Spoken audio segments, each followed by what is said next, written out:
Hello everybody, welcome back to my channel. I hope you're all having fun. Hey, you know what, just for a change, I think we should do some more Reddit stories. Yeah, like I do anything else, eh? Probably not. You like my new glove? Yeah, it's not that new actually. I've had it for a while. Okay, my friends, it's up to you, guys and girls, if you believe these stories or not. They're meant to be true, but I'll tell you, I'll be honest, I don't believe they're true at all. But hey, it makes good content. Right, let us get on with the video, my friends. Have fun. Ooh. Yeah, that effect never worked at all, did it? Sorry.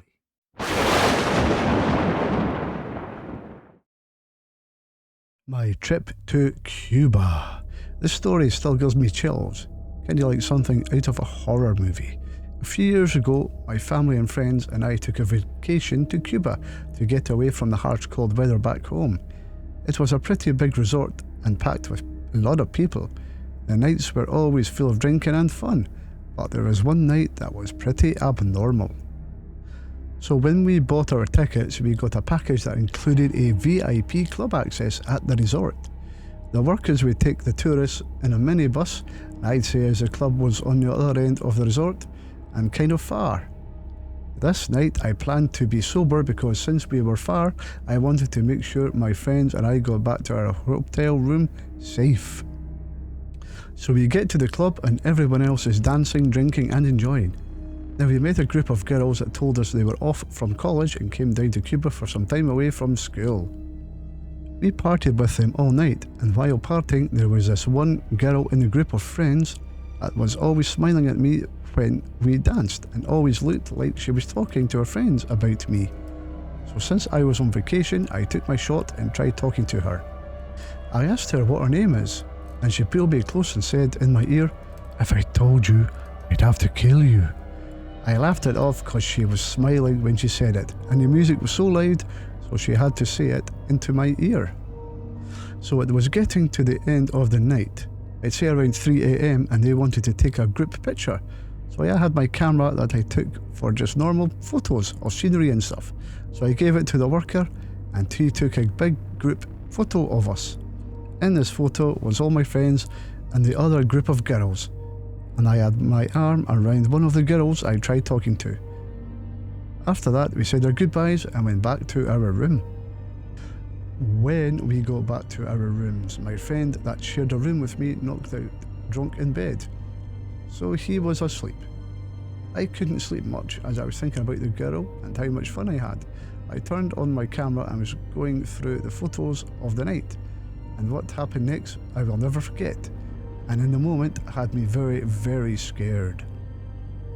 In the picture, the girl I had my arm around was an old lady with grey hair and lots of wrinkles on her face. I almost threw my camera. I couldn't believe it. I know you might think I put my arm around someone else by accident, but there was not really any old ladies like that at the club, and I was completely sober.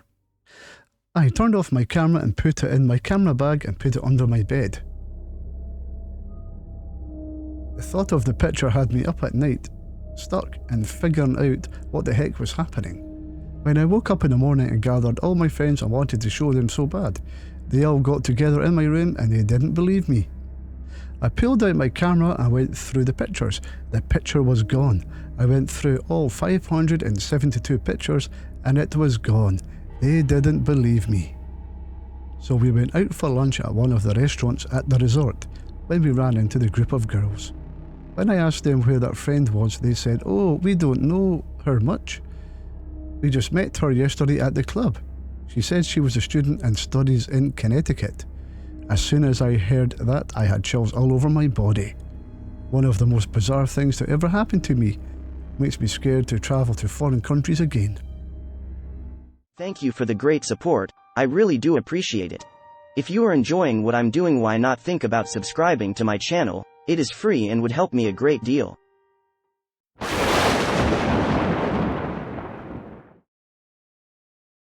The attic. This did not happen to me, but to one of my good friends. He told me the story when we were sharing scary or unsettling things we've experienced. I believe that it's true. He was turning ghost white as he continued telling the story and was close to tears when he finished. For the sake of making writing easier, I'll write it from his perspective. I lived in a small bay town when I was younger, a town small enough to the point where everybody knows each other and any gossip would be consumed by the town in less than an hour. I had a friend who I will address as Jake. As we did everything together, there wasn't much to do in a small town, so we'd usually play video games all night and drink if we could find any alcohol. Jake had always talked about how he'd heard strange noises in his house at night, especially when he was alone. His house was old and apparently a murder had happened at that house, and other people died there due to other causes such as illness. Horror stories were common to keep children out of danger in small towns, or just for older kids to scare the young ones.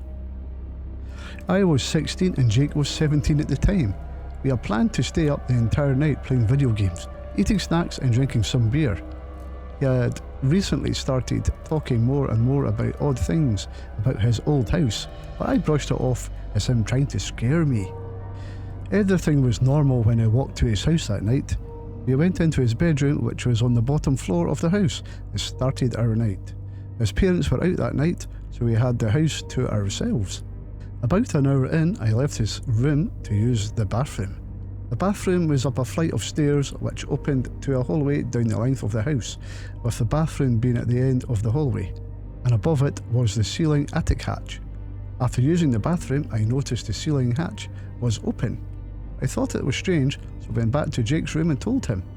Both of us went back and just stared at it, trying not to show the uneasiness that was trying to knot in our stomachs. We closed it, turned off the upstairs light at the bottom of the staircase, and went back to his room. An hour and a half later, Jake had to use the bathroom. Before leaving the room, he busted a joke about how the hatch was going to be open again, and as a joke in return, I said I'd walk upstairs with him to investigate. We turned a corner that led to the staircase, and the hair stood on the back of our necks as we saw light shining down from upstairs. We looked up the stairs, seeing the wide open attic hatch. We slowly approached it, quickly closed it, and ran down the stairs as fast as we could, back into Jake's room, slamming the doors shut and locking it. Neither of us had the stomach or bravery to hide our fear at that point. We were so paranoid that we slept in the same bed. We didn't hear any noises as we tried to sleep, but eventually I managed to drift off. Falling asleep, I woke and found myself in a dream. The world was black and white. I realised I was in Jake's room, and it felt so realistic that I did not even notice I was dreaming at first. I got up from the bed, and something drove my body over to the window.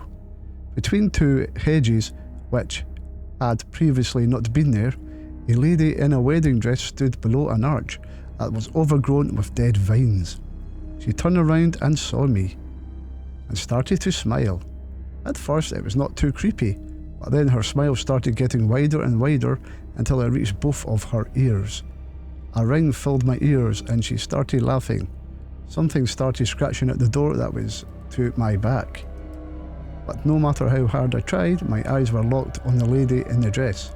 I could not move and I was paralysed with fear. At that moment I woke up. I was on the couch in Jake's room and not in his bed. His eyes were wide when he saw I was awake and asked if I was up any time during the night. Confused, I told him no. He then told me that in the middle of the night I got out of bed and stared out of the window with a wide grin on my face. He explained that after that I left the room and he heard a large thump. Then I came back into the room and fell asleep on the couch. Once we cleaned up and left the room, our curiosity bested us and we decided to look up the stairs, only to see the light was on and the attic hatch was open.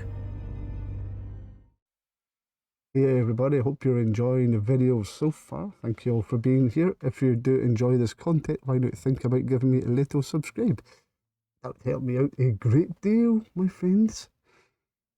Tell you what, it's very warm in this mask. I will see you all later on. Have a good one.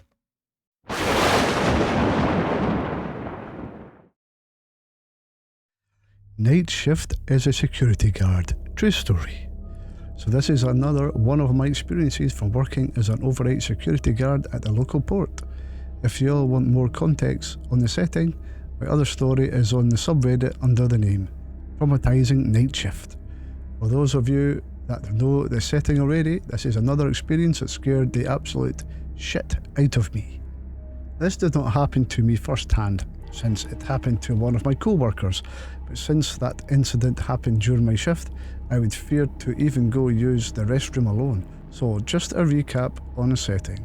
The local port has a radius of nearly 2 miles, and there are 3 overnight security guards on the shift, including me.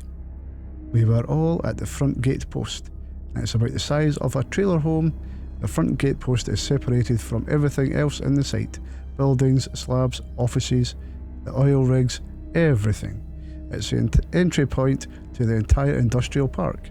The offices and restrooms are about walking distance from our post, and it's really dark since there wasn't really any illumination around.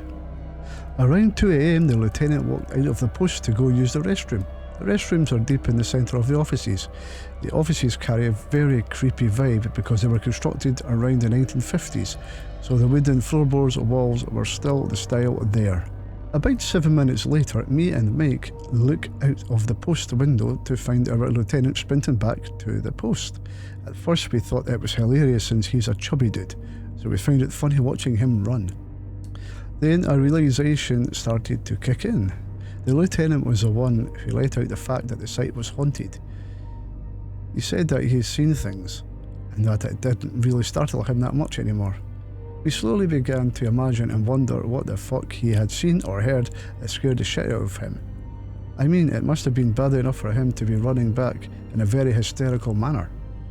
The lieutenant opens the door to the post that me and Mike are in, and we are both speechless and just staring at him while he catches his breath.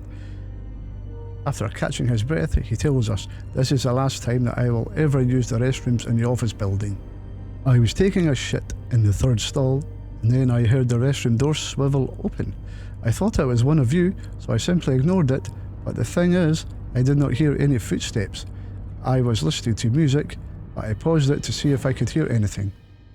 A few seconds went by and nothing, and then I heard the water faucet go off by itself. Then, a few seconds later, the air dryer went off. I finished my business and ran back as fast as I could, because I knew it wasn't either of you in there.